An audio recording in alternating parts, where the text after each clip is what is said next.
Right guys, hopefully this should just be a quick one because the story itself does not interest me in the slightest, but the BBC's actions surrounding it have made it so I should actually mention it at least. This is of course talking about the Jennifer Accuri story that's going around the papers and the internet at the moment, that I actually expect most of you have heard about already. I'm not going to actually talk about what's gone on between the two of them.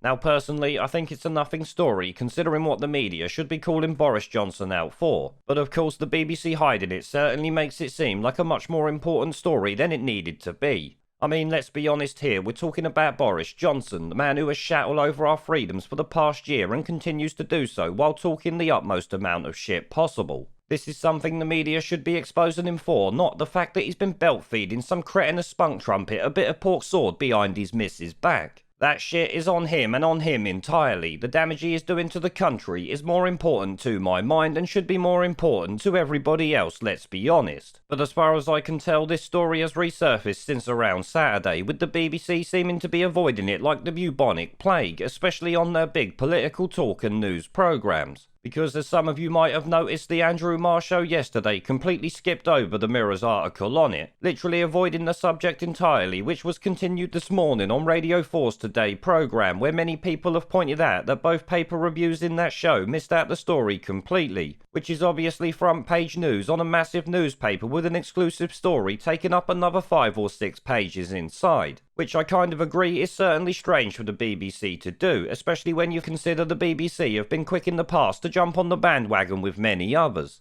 It certainly seems strange that up until this point when I'm recording this video, they have essentially avoided talking about this so-called scandal. Which makes me ask, why is this worth hiding over any other cock-up that Boris Johnson has made? In my mind, it's really not. As I actually said when I first heard about it, most people won't care, they will just ignore it like they do most other news. Boris is not going to resign even if this makes him look like a bit of a cunt, so hiding it is only likely to make it reach a wider audience. Unless of course that is what the BBC are hoping for, though I highly doubt it at this point. They're more likely to be running damage control for him.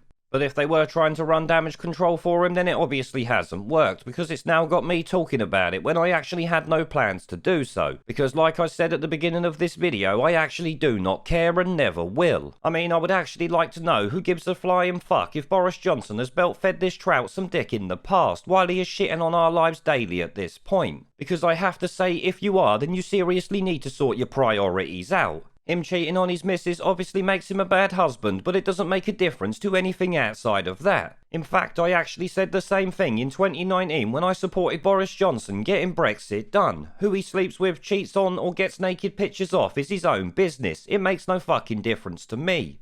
The BBC though covering it up is certainly a strange thing to see. This scandal, if you can even call it that, is hardly going to break him when, like I've said, he's done much more and far more worthy shit of being called out for. And actually, in fact, he should be removed from office as it is. But you won't ever see the BBC calling him out for shit like that, let me tell you. But as I said, the BBC, it seems, will make this story bigger than it needed to be, but still not big enough in my opinion to make any meaningful change. A massive defeat at the upcoming local elections might do that though, a bit like traitorous Maybot in 2019. But as it stands, that is all I have for you on this one. Remember, the channel's other social media links are down below, so check them out if you have not already, and I'll catch you all in the next one.